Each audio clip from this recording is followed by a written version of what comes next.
Welcome to this DelftStack tutorial video. We will learn how to password protect an Excel file. Password protecting an Excel file helps keep your data secure and prevents unauthorized users from opening or editing your workbook. This is especially useful when sharing sensitive information. To begin, open Excel, and if you are using Excel desktop, just go to File.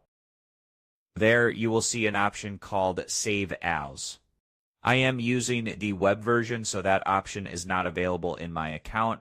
But if you are using the desktop version, click on Save As and a pop-up will appear. At the bottom, you will see an option called Tools. Click on Tools, then click on General.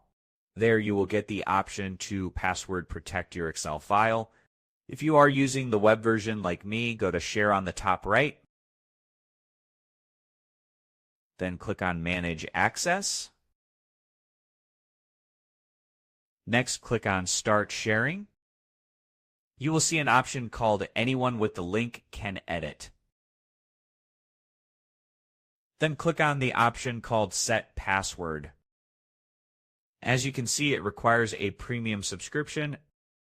After purchasing the premium subscription, you can set a password in Excel. Keep in mind that if you forget the password, Excel cannot recover it for you. So make sure to store it safely. Thanks for watching, and don't forget to check out the next DelftStack tutorial videos.